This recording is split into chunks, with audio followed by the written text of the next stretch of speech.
très bien. Donc, nous allons pouvoir commencer. Donc, bienvenue à tous et merci de nous rejoindre pour ce premier webinaire de notre série sur les grands enjeux opérationnels de l'IT pour l'assurance en 2021. Alors, je suis Aurélia Lotz, je suis consultante Exodata et je serai votre animatrice pour ce webinaire. Aujourd'hui, nous parlerons donc de comment booster la productivité de vos équipes, de ces équipes, en optimisant ces processus. Alors, l'objectif pour ce webinaire aujourd'hui, c'est de pouvoir vous partager des bonnes pratiques sur les outils métiers et vous donner un peu de visuel sur ce que pourrait être une solution moderne orientée client. Pour ce faire, seront vos intervenants Arnaud Touzeau et Alexandre Palmieri. Alors, Arnaud Touzeau est responsable adjoint chez Okayo et a plus de 10 ans d'expérience dans l'assurance à des postes de responsabilité. Et Alexandre Palmieri est responsable du pôle conseil en organisation et système d'information chez Exodata. Il a plus de 10 ans d'expérience dans le conseil, dont 4 ans dans l'assurance, le secteur de l'assurance. Au sommaire de notre webinaire, dans un premier temps, quelques mots sur Exodata et Okayo. Puis, nous poserons un constat sur le secteur de l'assurance avant d'aborder l'approche processus et d'en faire le lien avec le back-office. J'aimerais attirer votre attention sur un module qui est disponible pour lequel nous vous invitons en fait à poser vos questions. Vous pouvez poser vos questions tout au long du webinaire. Donc, il y a un module questions-réponses et nous y répondrons en fin de séance. Donc, surtout, n'hésitez pas. Je laisse maintenant Arnaud et Alexandre prendre le relais. Eh bien, bonjour à tous. Je suis ravi d'être parmi vous et je vous souhaite à tous une très bonne année. On est encore le 15 janvier, il me semble. Je vous parle très rapidement d'Exodata et je laisserai Arnaud décrire un petit peu plus Okayo. Alors, Exodata, on est une ESN, une entreprise donc de services numériques implantée sur l'ensemble du territoire français, donc les DOM-TOM et la métropole. On a également une filiale à l'île Maurice. Là, on est aujourd'hui 115 collaborateurs, on a 4 grands métiers, l'externalisation de SI et son infogérance, la cybersécurité, le développement d'outils métiers et enfin justement la partie conseil en organisation et système d'information. Donc aujourd'hui, plus particulièrement sur l'assurance, on a une dizaine de profils qui ont tous participé à des projets dans l'assurance, donc de changement d'outils métiers, sur des thématiques de gestion de projet et d'assistance à maîtrise d'ouvrage. On a une quinzaine de développeurs qui travaillent tous les jours sur des projets de développement dans le secteur assurantiel. Et on a 5 consultants BI qui travaillent eux également à la mise en place de tableaux de bord, d'indicateurs dans le milieu assurantiel. Sur la partie externalisation hébergement, on est certifié hébergeur de données de santé. Donc on peut héberger des données de santé pour des mutuelles par exemple. Et on est filiale d'une société, un assisteur qui s'appelle le Groupe Austral Assistance. Ok, merci Alexandre. Du coup, de mon côté, bonjour à tous. Du coup, Arnaud Touzeau, je travaille chez Okayo. Okayo, c'est une société plutôt jeune qui est née en 2016, qui a aujourd'hui 10 collaborateurs et qui est un éditeur d'un logiciel de gestion 100% assurance. Donc nous, on est spécialisé dans le monde de l'assurance avec à ce jour, on va dire sur les 4 dernières années, 5000 jours de R&D qui ont été passés sur le développement de l'outil, qui est aujourd'hui mature, qui équipe déjà des structures. Et nos cibles aujourd'hui sont des compagnies d'assurance ou des courtiers délégataires de taille intermédiaire, on va dire entre 10 et 1000 collaborateurs. On a trouvé intéressant avec Exodata de se réunir au sein de ce webinaire parce que la notion de productivité, elle amène d'une part les process, l'évolution de ces process, et d'autre part les outils. Et du coup, avec Exodata, on forme une certaine forme de binôme autour de cette thématique. Et donc, vous verrez au fur et à mesure du webinaire que nos compétences se complètent. Donc voilà, donc pour les présentations des sociétés, si on rentre dans le vif du sujet, dans la slide qui suit, aujourd'hui le constat sur le secteur de l'assurance et dans d'autres secteurs est clair sur l'orientation vers la transformation numérique qui est engagée aujourd'hui. Alors Bien sûr, on est sur des structures dans l'assurance qui connaissent déjà tout le monde du numérique, de l'informatique, du digital. Donc c'est pas une découverte de ce monde-là, mais on voit que sur les dernières années, il y a eu des caps qui ont été passés technologiquement, techniquement, en termes de flux, en termes de capacité de transfert de données. Et donc il y a cette transformation numérique qui est engagée très fortement dans le monde de l'assurance, qui est un monde totalement dématérialisé aujourd'hui, ou qui y va de plus en plus. Et tout cela, ça s'appuie aujourd'hui sur des back-office. Toutes les compagnies d'assurance, tous les délégataires, toutes les sociétés d'assurance ont un back-office. Et on s'aperçoit, de par nos expériences, que ce soit Exodata ou Okayo, qu'on a des back-office qui sont vieillissants au sein des structures d'assurance. Alors, c'est pas des back-office désuets, hein, ils peuvent avoir une dizaine d'années, être sur des bases technologiques d'une dizaine d'années, mais on s'aperçoit qu'aujourd'hui, pour faire ce que la transformation digitale nécessite et dont on va parler aujourd'hui, souvent, ces back-office vieillissants, avec ces technologies vieillissantes, posent des soucis en termes d'évolutivité, de modularité, etc. Et donc, on a un premier constat qui est de dire, OK, la transformation digitale, elle est initiée, mais quelles sont les bases au sein des structures et donc quels sont ces back-office dont vous disposez et qu'est-ce qu'ils vous permettent de faire. Du coup, Alexandre, peut-être tu peux compléter sur ce que j'ai dit sur les back-office. Ouais, moi je vois 2 points par rapport à nos expériences là chez nos clients, 2 points problématiques là sur ces back-office vieillissants. Premier point, ils sont très peu souvent orientés communication client. Donc, on a rarement dans ces back-office des mails automatisés qui partent, par exemple avec des attestations pour les clients ou des SMS pour rappeler le client qu'il faut payer son contrat à un moment. Donc, c'est vrai que ça, ce sont des points, à mon sens, aujourd'hui qu'il faut bouger, quoi, et qui bougent d'ailleurs sur des nouveaux outils. Le deuxième point, c'est qu'on voit que ces back-office sont très peu souvent orientés organisation du travail et productivité. Très peu souvent, on va retrouver des systèmes de gestion de pièces entrantes, de répartition du travail, de bannettes, de workflow pour la validation de ces pièces. Donc voilà, des back-office aussi qui sont très peu orientés sur ces sujets de productivité. À côté de ça, on a une vraie culture. Enfin, les clients évoluent. Hein, le web a révolutionné nos vies depuis plus de 20 ans maintenant. On le voit hein, dans le secteur bancaire. Ça fait 10-15 ans quand même qu'on a des espaces clients où on peut un petit peu faire tout ce qu'on veut, émettre des virements, récupérer des papiers. Et aujourd'hui, c'est vrai que ça prend un petit peu plus de temps dans l'assurance. Alors bien évidemment, on trouve des assureurs qui sont très digitalisés et d'autres qui ne le sont pas du tout. Mais voilà, donc il y a cette expérience client qui évolue.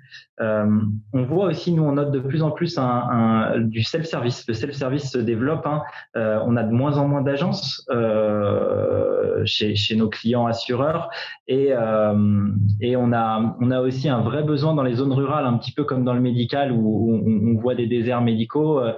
Il y a ce vrai sujet pour l'assurance dans certaines zones. Là, je discutais avec un courtier récemment qui est en Guyane et qui me disait que il y a 30 km entre chaque ville, il y a 8 villes et il y a 300 km, c'est compliqué de pouvoir distribuer ces produits facilement. Donc il y a des vrais enjeux de souscription online. Donc tout ça, ces problématiques autour des outils qui sont vieillissants, autour des usages clients qui évoluent, nous amènent à devoir repenser nos process et mettre en place des outils qui sont justement plus orientés à digitaliser. Alors, donc on a fait nous chez Exo plusieurs projets de migration d'outils dans l'assurance et j'aimerais bien là vous donner un petit peu de bonnes pratiques là avant de rentrer sur l'approche process qui est la thématique principale du webinaire. Alors pour moi, quand on démarre un projet d'évolution de son système d'information ou de mise en œuvre d'un nouvel outil, et ça marche d'ailleurs pour tous les secteurs, hein, ce qui est important, ce qui est une bonne pratique, c'est déjà de s'intéresser, de connaître les fonctionnalités du marché. Partir de ces process, travailler sur ces process sans avoir une vision un petit peu de ce qui se fait dans son domaine, C'est dommage parce qu'on va sûrement passer à côté d'un certain nombre de choses. Alors pour connaître les fonctionnalités du marché, pour moi il y a plusieurs possibilités. Bien sûr, discuter avec ses confrères. Parler entre assureurs, ça aide toujours. Aller voir ce que fait son voisin, les salons, bien évidemment. Mais il y a aussi les démos. Hein. N'hésitez pas à aller vous tourner vers des éditeurs et demander des démos. Ça aide à comprendre un petit peu ce qui se fait sur le marché. Deuxième point, quand on travaille sur la mise en œuvre d'une nouvelle solution, c'est de travailler sur ces process. Et c'est bien l'objet de ce webinaire. Formaliser ses process pour comprendre bien son point de départ et se projeter. C'est quelque chose de très important. Le fait de mettre une nouvelle solution métier va faire bouger votre organisation, va faire bouger vos process. Et il est important aussi d'évaluer sa capacité à évoluer. Si dans votre entreprise, les personnes sont là depuis 30 ans et travaillent sur les mêmes outils depuis 30 ans, il va falloir faire beaucoup de conduite du changement, accompagner ces personnes. C'est vraiment quelque chose d'important. Enfin, une troisième bonne pratique, mener un projet de ce type-là sans un animateur, sans quelqu'un qui est garant de tout ça, garant de cette démarche, de cette formalisation de ces process, de ce besoin, c'est compliqué. Il faut quelqu'un qui soit habitué à gérer des projets de cette ampleur, et quelqu'un qui sait aussi s'entourer des bonnes compétences, qui, quand il ne sait pas, sait animer pour aller chercher l'information. Voilà, c'est des pratiques qu'on voit qui sont rarement respectées par manque de temps ou de compétences souvent chez nos clients ou nos prospects. Alors, du coup, je fais un petit focus là sur la présentation, sur l'approche process. Alors, on va justement repartir de ce qu'il faut pas faire. Donc, l'approche classique. Ce qu'on a souvent vu, c'est dans des entreprises, un sponsor, quelqu'un qui pousse pour changer d'outil et qui va prendre le sujet en main et qui va envoyer un petit mail ou faire des réunions avec ses métiers. Donc là, dans l'assurance, avec la direction technique, avec le service client, voilà, avec les différents responsables, et qui va leur demander quels sont tes besoins. Alors malheureusement, ça marche pas forcément comme ça, parce que alors déjà dans l'entreprise il y a des personnes qui sont plus ou moins matures sur le système d'information. On se retrouve avec une personne qui nous envoie 4 besoins très globaux, et puis une personne qui nous rédige exactement ce que la solution actuelle fait. Donc pour moi, c'est pas forcément une très bonne pratique. On le voit dans la diapo d'après. Souvent, on ressort avec un copier-coller de l'existant. Donc, on a un client, nous, il y a quelques années, qui a développé un outil sur mesure, car son back-office était justement un peu vieillissant. Et il a malheureusement refait un petit peu les mêmes fonctionnalités, mais sur un mode web qu'il avait dans son outil métier. Et pas de signature électronique, pas d'envoi automatisé de communication au client. Voilà, le problème avait été malheureusement pris à l'envers. Donc vrai sujet, ne pas copier. Bien évidemment, quand on part pas de ces process, il est toujours plus difficile d'exprimer son besoin. Et également, on voit aussi des remontées de besoins qui ne sont pas forcément nécessaires. Il faut savoir que la démarche process a cet intérêt de pouvoir mettre en évidence les gains. C'est-à-dire que quand vous identifiez, par exemple, qu'à un moment donné, votre service client, il envoie une communication et que c'est 2 minutes par communication, si vous multipliez par le nombre de communications, vous pouvez assez rapidement identifier vos gains. Alors, qu'est-ce que c'est l'approche process? L'approche process, c'est assez simple. En fait, c'est le fait de mettre autour de la table les personnes qui réalisent ces process et d'identifier avec eux comment ça fonctionne, tâche par tâche. Donc, comme on le voit là sur cet écran, on a une demande de souscription d'un client qui arrive. On va identifier chaque tâche et on va identifier dans chaque tâche où sont les pertes de temps et quels sont les problèmes de l'outil actuel. Donc là, typiquement, pour saisir les informations sur le risque, alors je me place dans un contexte de souscription d'un produit auto, là, on identifie chez le client que il n'y a pas de détection automatique des informations du véhicule avec la plaque d'immatriculation dans l'outil existant. Donc ça peut être une évolution à demander au cahier des charges.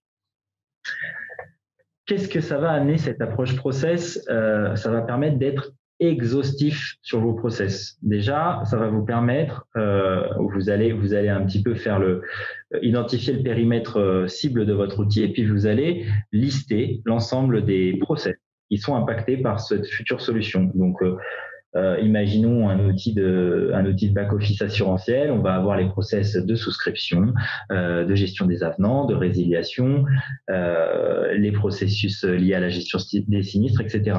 Le fait de reprendre un par un chacun de ces process et de lister les tâches et d'identifier les fonctionnalités attendues, c'est quelque chose qui va vous permettre d'être exhaustif sur votre cahier des charges ou vos spécifications.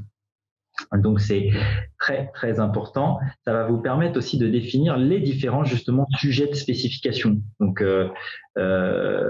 imaginons que on travaille sur le process de contentieux et là, on identifie qu'il faut mettre en place des relances avant de lancer le process de précontentieux. L'étude de ces process va nous permettre de nous dire, OK, on veut une première relance, on la veut à J+10, on veut une deuxième relance à J+20, etc. L'idée de dérouler le process va vous permettre d'identifier aussi ce que vous devez paramétrer dans votre solution cible. Ça va permettre aussi de libérer la créativité et l'évolution des pratiques. Donc, vous allez mettre des gens autour de la table. Ces gens vont tous participer. Il va y avoir de l'idéation. Donc, c'est quelque chose quand même d'assez efficace sur ce sujet. Le troisième point, c'est toute la partie rôle et droit d'accès. En formalisant vos process, vous formalisez également qui fait quoi. Et quand vous formalisez qui fait quoi, vous formalisez également les besoins en termes de droit d'accès. Enfin, dernière chose, si vous impliquez les métiers à travailler autour des process cibles, c'est de la conduite du changement, ça. Vous les faites agir pour faire évoluer les pratiques et les solutions. Donc c'est un point très, très positif pour le succès du projet.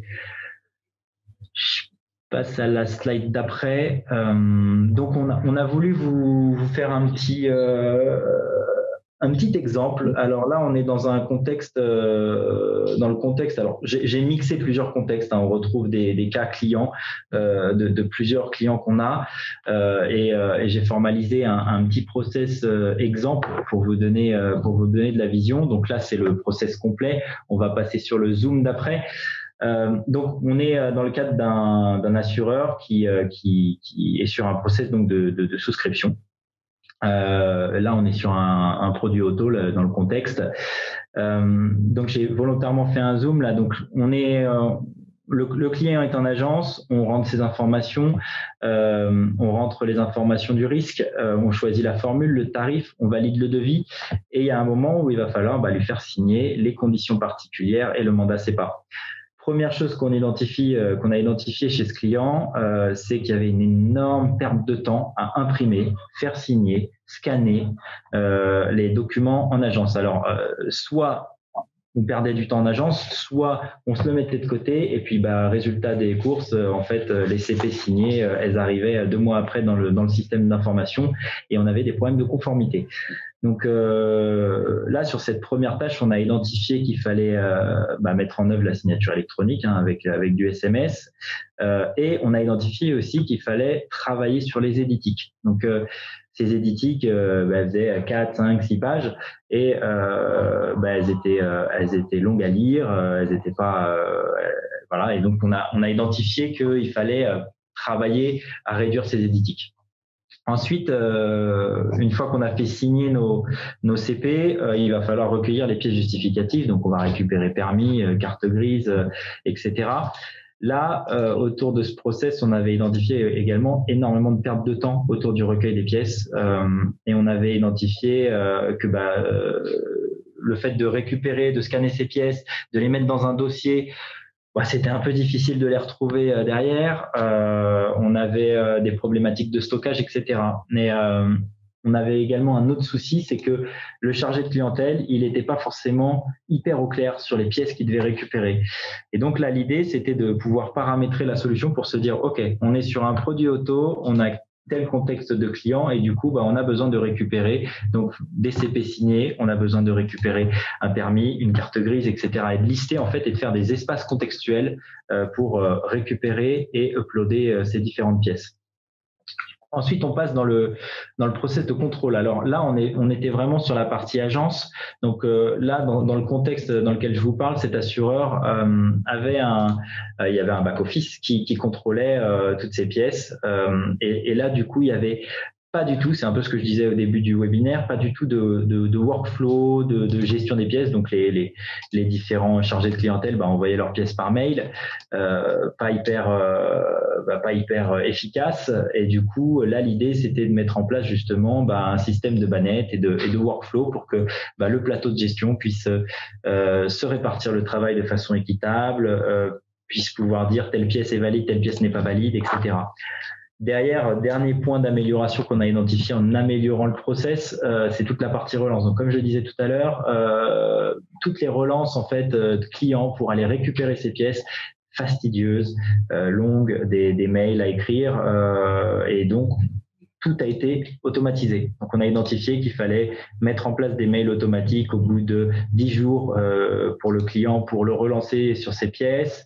Et ça nous a permis aussi tous ces statuts, et on le verra tout à l'heure avec la démo d'Okayo, ça nous a permis aussi de mettre en place des statistiques sur la conformité des dossiers. Donc, travailler à avoir un taux de conformité de dossier, et tout ça, c'est facilité par le fait qu'on a des workflows et qu'on a des contrats avec des statuts validés, non validés, etc.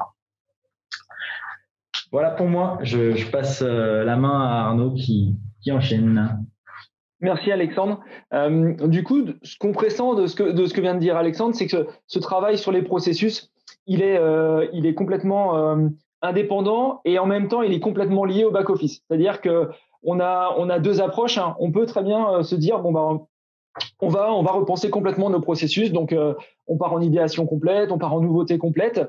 Sauf que derrière, est-ce qu'on va être capable d'appliquer ces processus dans notre outil ou grâce à notre outil?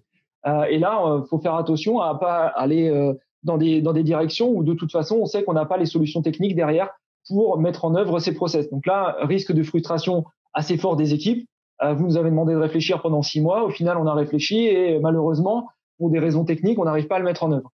À l'inverse, si on se limite par rapport aux outils qu'on a, on est censé se dire, on est tenté de se dire, tiens, ça serait bien de faire ça. Ah ben non, attends, l'outil il le fait pas, donc on va pas commencer à en parler parce que de toute façon, on sait qu'on pourra pas le faire, etc. Donc on voit qu'il y a un lien très fort entre des revues de process comme ce que vient de proposer Alexandre et l'outil qui est derrière.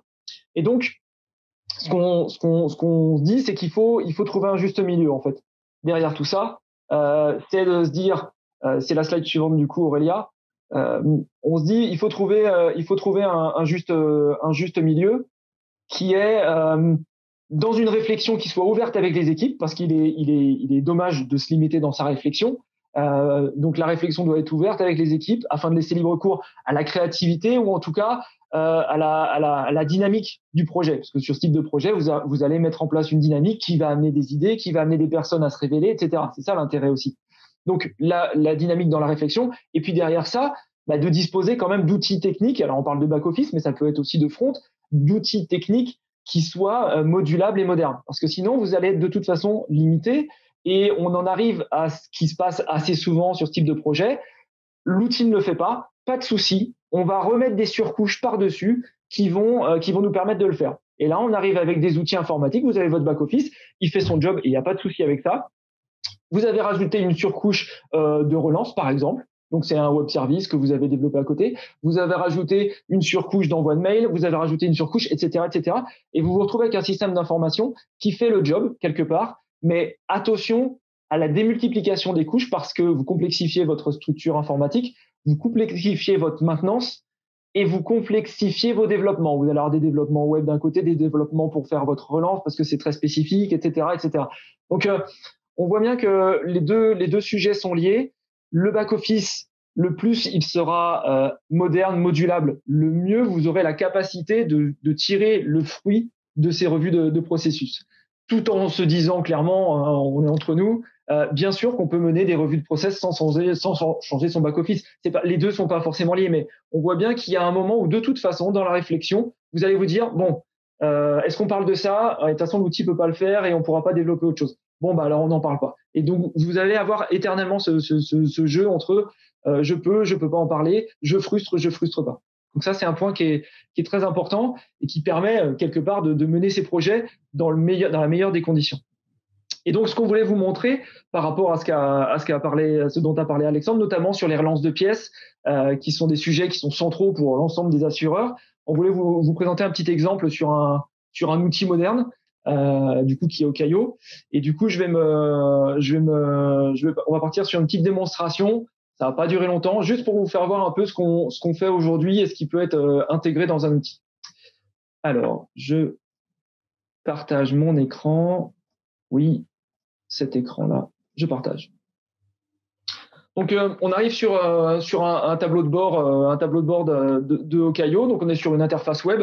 Alors, c'est Okayo, mais c'est un outil moderne. C'est ce que j'appelle un outil moderne et modulable. L'idée, c'est de vous faire voir un peu comment sont conçus les outils aujourd'hui. Et on voit qu'on arrive sur une plage. Donc là, on est sur une plateforme de démonstration et j'ai des tâches à traiter. Donc là, tout de suite, grosse différence avec des outils plutôt historiques, c'est que là, le point d'entrée, c'est la tâche, c'est l'action à faire, c'est la productivité. Contrairement à des outils anciens où vous arriviez sur une page d'accueil où vous aviez potentiellement va chercher ton contrat, quel est le sinistre qui t'intéresse.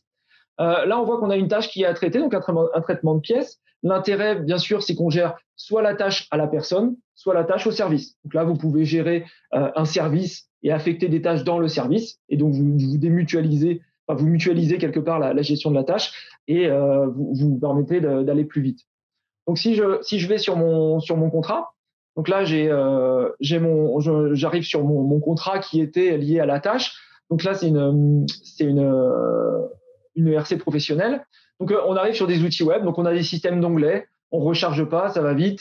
Là, par exemple, je suis sur le détail du risque, sur la page d'arrivée, l'état de mon contrat. Ici, j'ai le détail de mon client. Je clique, j'ai le détail de mon risque, etc. Donc, on voit qu'on a une navigation qui est très fluide et on a automatiquement dans les fonctionnalités de l'outil la notion de pièces en attente. Donc, on a des pièces attendues qui sont ici en l'état au nombre de 4, des conditions particulières, un RIB, un mandat CEPA, un extrait CABIS, donc pour une ERC Pro tout à fait commun. On voit que leur état est en cours et du coup on a reçu un document, donc on va aller dans les documents, ça paraît logique.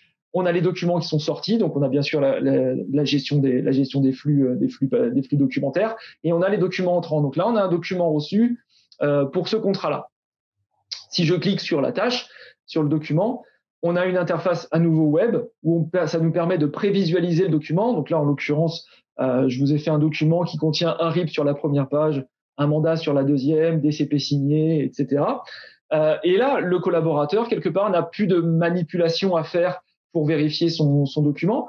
On ouvre cette page-là sur un nouvel onglet, on peut l'ouvrir sur une nouvelle fenêtre.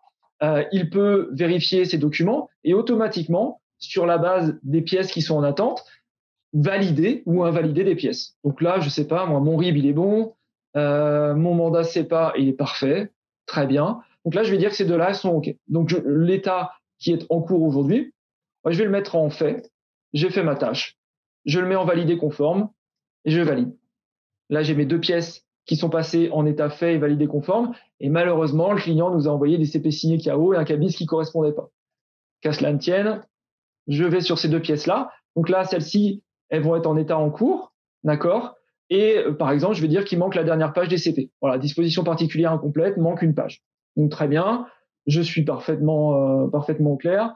Là, je l'ai mis pour les deux parce que pour l'exemple, par exemple, pour les CABIS, j'aurais pu trouver un autre exemple. Et on se retrouve avec effectivement notre outil nos pièces qui, sur la base du document qui a été reçu, ont permis de vérifier quelles étaient les pièces qui avaient été reçues, de valider les pièces en attente, et on a automatiquement réussi à finir notre action par rapport à ça. Donc si je retourne sur mon écran pour mon document, excusez-moi, hop là, je voulais le mettre en plein écran, c'était plus simple, mais au final c'est pas plus simple. Donc je vais retourner sur mon contrat. Hop. Donc là, je fais une recherche du contrat. En l'occurrence, il l'a trouvé, donc il va me renvoyer sur le contrat. Donc on voit que mes pièces, quand j'arrive ici, on a changé l'état. Donc on a en cours 2 qui sont en cours en attente et une qui est faite. Et du coup, ce qui me reste à faire, c'est de voir que effectivement, il y a une relance qui avait été prévue à la création du contrat. Donc là, on a la liste des relances qui sont prévues dans l'outil. On avait une relance qui était prévue à 15 jours. Donc là, c'est totalement paramétrable, 15 jours, 20 jours, sous un format que vous voulez. Ça peut être une relance, ça peut être une tâche, ça peut être un mail. Et cette relance-là, ce qu'elle fera, c'est que naturellement, au jour où elle va se générer, elle va amener à ne prendre en compte que les pièces qui sont toujours en attente. Donc là, ici, en l'occurrence, le 2 février 2021, j'ai une relance qui va partir avec uniquement, si en tout cas au 2 février 2021, ces pièces sont toujours en attente, d'une part, des CP qui sont en disposition particulière manque une page et l'extrait CABIS. Et on peut faire une relance manuelle, on peut faire des relances automatisées. Enfin, voilà, ces outils-là intègrent automatiquement tous ces systèmes de workflow. Donc là, il y a un exemple sur la partie process. Il y en aurait des dizaines et des dizaines à vous montrer par rapport à ce qu'on peut faire vis-à-vis de ces outils et qui serait plus compliqué de faire sur des outils plus anciens qui n'intégraient pas ce type d'exemple. Je vais m'en arrêter là pour la démonstration. On est à peu près dans les délais. Je vous remercie pour votre attention. Aurélia, est-ce que tu avais quelque chose à ajouter? Alors non, merci à tous les deux. Il est temps de passer aux questions. Je vous rappelle que vous avez un module de disponible, un module questions-réponses, donc n'hésitez pas à poser vos questions si vous en avez. Alors attendez, je vais juste aller voir donc si nous avons des questions. Alors, nous avons une première question de Laurent. Alors, je pense que c'est plutôt pour Alexandre. Combien d'ateliers sont nécessaires pour cartographier une branche d'activité? Alors sur la partie process, ça va bien évidemment dépendre de la solution cible. Si votre solution va couvrir votre parcours de souscription, les avenants, la résiliation, la gestion des sinistres, c'est autant de process et autant d'ateliers qu'il faudra mener. Donc la bonne technique, c'est déjà de bien comprendre le périmètre de la solution cible, de mapper une carto un peu high level des process qui vont être impactés et d'identifier les bons utilisateurs clés sur chaque process pour organiser ces ateliers tout simplement. Après, il faut compter 1 à 2 ateliers par process. Par exemple, la souscription, travailler sur l'existant, formaliser avec les métiers l'existant, aller un petit peu challenger ça avec l'éditeur si vous l'avez déjà choisi, et puis retravailler sur un process cible. Et si vous n'avez pas encore choisi votre outil, pareil, 1 à 2 ateliers pour définir un peu la cible que vous souhaitez, ça me paraît pas mal. Voilà, j'espère que j'ai répondu à ta question, Laurent. Alors, nous avons une autre question de Anna cette fois-ci. Le webinaire parle de gagner en productivité, mais comment le mesurez-vous lors de l'utilisation de nouveaux outils? Tu veux que j'y aille, Arnaud? En fait, je peux initier la réponse et puis tu la finaliseras, je pense. Globalement, déjà pour évaluer les gains de productivité, il faut savoir d'où on part. Donc ça fait partie des ateliers, je pense, initiaux qui permettent d'évaluer déjà la productivité qui est l'existant. Et l'intérêt des outils plutôt récents, voire récents, c'est que vous avez une traçabilité complète de ce qui est fait. Donc en termes de données, vous avez énormément de données, beaucoup plus qu'au préalable dans les outils. Et du coup, la création de la tâche est timée, qui a géré la tâche, dans quelles conditions, sous quel délai. Donc vous avez une capacité d'analyse de l'existant, enfin de ce que vous avez fait, ce qui a été fait, qui est très très forte. Donc il y a une traçabilité beaucoup plus forte dans les outils, donc qui permettent d'évaluer quelle est la productivité avec l'outil. Et dans les ateliers initiaux, vous aurez fait, j'imagine, et Alexandre va nous en parler, des évaluations de la productivité que vous avez au moment où vous réalisez les ateliers. C'est ça, Alexandre? Ouais, c'est ça. En fait, je vais prendre un exemple très concret. On a un client qui nous a demandé quand on travaillait sur les process existants et les process cibles, à chaque fois qu'il y avait une amélioration, d'essayer de quantifier les gains pour pouvoir un petit peu identifier le ROI le retour sur investissement de cette solution. Et donc on l'a fait et on a listé tâche par tâche. Enfin, on a essayé d'estimer quand on le pouvait les gains. Donc typiquement, j'en parlais tout à l'heure, des envois de mails. Voilà, sur un process de souscription, envoyer de façon manuelle à chaque fois des relances pour des pièces, etc.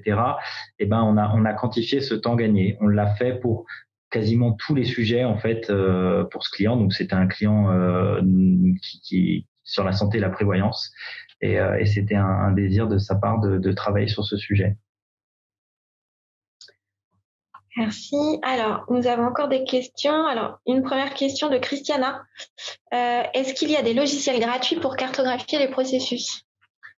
Ouais, il y en a pas mal. Alors, il y en a un que nous, on utilise très souvent, qui s'appelle Adonis, qui est plutôt pas mal.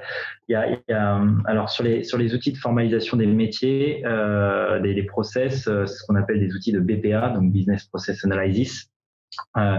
Généralement, ceux qui sont un petit peu aboutis, on va retrouver une base de données derrière, ce qui va nous permettre de faire des analyses, sortir des fiches de poste par exemple, parce que quand on positionne des rôles sur des activités, ça nous permet de bien sortir ces fiches de poste. Et du coup, l'idée, c'est que il y a un outil aujourd'hui sur le marché qui est gratuit en version communautaire qui s'appelle Adonis, que vous pouvez utiliser et en SaaS et qui coûte pas non plus énormément cher par rapport à ses concurrents type Mega, Harris, etc. Donc nous, surtout sur les territoires de PME, on utilise souvent ces solutions-là parce que les autres solutions type Mega, Harris sont un petit peu complexes et il n'y a pas souvent les structures chez nos clients pour les maintenir. Je me permets de t'arrêter. Est-ce que alors j'ai un message qui dit qu'on ne nous entend plus, donc je voudrais juste faire un test de micro. Alors Albéric Ouaro nous dit que le son est bon. Ok. Donc ça doit être bon. Ça doit être bon. Merci Albéric. Moi j'ai fait le tour sur la question des outils. J'espère y avoir répondu. Donc Christiana, je vous note un des outils en direct, dans le chat. J'ai une question de Bruno. Est-ce qu'il vaut mieux du coup viser un outil qui traite le max de problématiques ou essayer de brancher plusieurs briques distinctes ? Allez Arnaud, elle est pour toi. C'est l'éternel débat. C'est ce que je disais tout à l'heure en fin de compte. En fin de compte, ce qu'on s'aperçoit, c'est que on peut aujourd'hui les structures informatiques des sociétés, en fonction de votre équipe informatique, permettent de plugger un certain nombre d'outils. Vous pouvez en imaginer 10 outils différents, très spécialisés chacun sur des parties, ou effectivement partir sur une seule solution. Le mieux, la multiplicité des outils va vous permettre de faire des choses peut-être un peu plus rapidement, en fin de compte, parce que vous aurez gardé un socle historique, vous n'aurez pas changé le reste. Mais attention à cette démultiplication d'outils, à cette traçabilité des données qui vont fluctuer d'un outil à l'autre, qui vont aller dans tous les sens, et à la maintenance de tout ça. Parce qu'on s'aperçoit assez vite que plus vous démultipliez les couches, plus la maintenance va être complexe, plus vous allez avoir un nombre de bugs potentiels ou de blocages potentiels qui va être nombreux. Et en fin de compte, quand vous aviez une brique qui vous posait problème, vous arriviez et vous connaissiez bien cette brique. Là, quand vous allez avoir 15 briques, il va falloir déjà identifier où est le problème sur cette brique. Ensuite, il va falloir débugger la brique qui va peut-être bloquer les autres briques. Donc, de toute façon, de notre point de vue, si vous arrivez à faire ce que vous souhaitez faire avec le moins d'outils que vous utilisez, le mieux vous vous portez derrière. Après, vous n'arriverez jamais à tout faire avec un seul outil. Vous aurez de toute façon besoin d'un back-office sur une partie, potentiellement d'un front, potentiellement d'autres outils. Mais globalement, je pense que dans les personnes, s'il y a des gens dans la session qui sont admin et réseau, la démultiplication des outils, c'est la démultiplication de la maintenance et des ennuis potentiels. Pour un gain fonctionnel qui n'est pas toujours avéré, en fait. C'est ça, et des interfaces démultipliées, etc. à maintenir. C'est ça. Et des développeurs spécialisé pour chacune des briques à maintenir également. Parce que derrière, forcément, vous allez avoir utilisé des langages différents, vous allez utiliser des technologies différentes. Donc, il vous faudra de toute façon avoir des personnes différentes en responsabilité, que ce soit chez vous, que ce soit chez un sous-traitant. J'espère que j'ai répondu à Bruno. Alors, j'ai encore quelques questions. On va essayer d'y répondre dans le temps imparti, sinon on reviendra vers vous si nous n'avons pas le temps. Alors, j'ai une question de Marie-Pierre. Ne faut-il pas coupler le système à un outil de BI pour justement mesurer les gains de productivité ? Ne faut-il pas des compétences particulières dans ce domaine, surtout si l'outil de back-office moderne collecte énormément d'informations ? Je peux peut-être initier la réponse. Après, je pense qu'Alexandre t'en dira plus. Oui. La démultiplication des collectes d'informations. En fait, la plupart des outils modernes vous permettent de faire du reporting. C'est pas le souci, mais c'est souvent un reporting.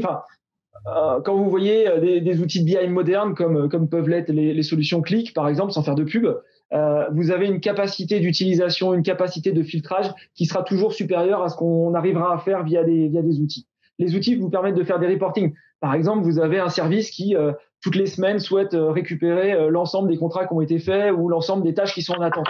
Je ne sais pas pour quelle raison. Ça, vous pouvez le faire via vos outils de reporting. Il n'y a pas de difficulté. Par contre, quand il s'agit d'étudier l'activité, d'aller plus finement dans la donnée, dans l'analyse de la donnée, notamment pour les gains de productivité, un outil spécifique est souvent mieux venu sur cette partie-là. Donc là, je change mon fusil d'épaule en vous disant il faut limiter le nombre de briques. Là, il vaut mieux une brique spécifique sur la partie BI. Voilà, c'est une brique qui me paraît nécessaire dans l'équipement des sociétés aujourd'hui. T'en penses, Alexandre ? Complètement d'accord, hein. Ces briques sont faites pour ça. Elles couvrent effectivement toute la partie visualisation simplifiée de la donnée, également aussi les traitements et une analyse beaucoup plus creusée. Pour moi, les solutions métiers qu'on va retrouver peu importe, assurance, grande distribution, tout secteur, ne sont pas faites pour faire du reporting. Déjà, ça ralentit les bases de données. Quand on lance une requête un peu longue sur un outil métier, potentiellement c'est toute la base qu'on ralentit et tous les utilisateurs qu'on ralentit. Et puis également, il y a aussi cette problématique de la BI va pouvoir aller piocher dans plusieurs systèmes d'information. Donc, si vous avez des fichiers plats donnés par des prestataires ou des fournisseurs, si vous avez un outil métier pour un domaine, une compétence particulière, et puis un autre outil métier pour une autre compétence, la BI va vous permettre de croiser ces données aussi. Donc, c'est vrai que c'est aussi un grand intérêt pour ça. Donc typiquement, par exemple, la compta gênée avec l'outil assurantiel, par exemple, s'il y a besoin. Alors, j'ai une dernière question parce qu'il nous reste 3 minutes. J'ai une question d'Axel. Bonjour et merci pour cette présentation. Merci. Alors, la conduite du changement n'est pas toujours évidente. De par votre expertise, auriez-vous des conseils particuliers à ce sujet ou des chiffres sur le taux d'adoption ? Alors, des chiffres sur le taux d'adoption, j'en ai pas forcément, moi. Arnaud, tu as des choses, toi ? Non, c'est compliqué. C'est des sujets qui sont toujours complexes. Après, il y a des méthodologies autour de la conduite du changement. Et je pense qu'Alexandre, tu nous en parleras. Mais la conduite du changement, c'est effectivement un sujet qui concerne la société, la structure en soi, et chacune des personnes dans votre structure. Donc, c'est vraiment spécifique à chaque société. On arrive sur des structures des fois où il y a un taux d'ancienneté qui est de 10 ans et sur d'autres structures où le taux d'ancienneté est de 2 ans. Il paraît évident que le taux d'adoption à la fin sera sans doute pas le même. On va changer des habitudes, on va changer des personnes qui sont là depuis de nombreuses années. Donc ça, c'est très lié à l'environnement et à la structure en soi. Par rapport à la méthodologie, Alexandre, du coup, je te laisse aller peut-être plus. Bon, après, effectivement, il y a plein de méthodologies de conduite du changement. Il y a même des gens qui sont experts en ça, qui font du conseil exclusivement en conduite du changement. Nous, ce qu'on a vu dans nos différents projets, c'est qu'il y a plein de façons de faire de la conduite du changement. Déjà, le fait de travailler sur une démarche process et d'impliquer certains collaborateurs, des utilisateurs clés dans cette démarche-là et d'imaginer avec eux le système de demain, c'est quelque chose qui va faciliter les choses, comme je le disais tout à l'heure. Ça, c'est une première brique. Ensuite, il y a toute la brique accompagnement, formation. Ça, c'est quelque chose qui est hyper important. Et ce qui est important aussi, ce qu'on voit, c'est que faire de la formation à des métiers par des gens de la technique, par des gens qui ont développé l'outil, n'est pas forcément la meilleure des solutions. Le mieux, c'est d'avoir quelqu'un qui connaît l'outil, qui connaît les usages métiers, qui l'a utilisé avant et qui peut donner ses formations. Ça, c'est un premier point. Ce qu'on avait fait chez un client qui avait bien fonctionné, c'était un tutorat aussi. Le fait d'avoir des personnes qui connaissent bien l'outil et qui sont en présence pendant 1 à 2 semaines suivant la mise en production. Ça avait bien marché. Ça avait bien marché, ouais. Merci. Alors, il est 17h. Juste un mot pour terminer. Alors, sur la slide d'avant, on vous a vous avez mis les contacts. N'oubliez pas qu'il y a un prochain webinaire prévu le 5 mars à 13h15 heure métropole, puisque du coup, nous avons des gens qui sont en Martinique, enfin aux Antilles, à La Réunion et en métropole, donc 13h15 heure métropole. On renverra de toute façon des invitations. Nous allons également vous renvoyer par la suite le lien avec le replay du webinaire du jour ainsi que les slides qui seront téléchargeables en PDF. Si vous avez des questions, n'hésitez pas à nous écrire sur les adresses qui ont été présentées juste avant. Voilà, je vous remercie à tous pour votre présence et j'espère vous dire à bientôt. Merci. Merci à vous. Merci, au revoir. Au revoir.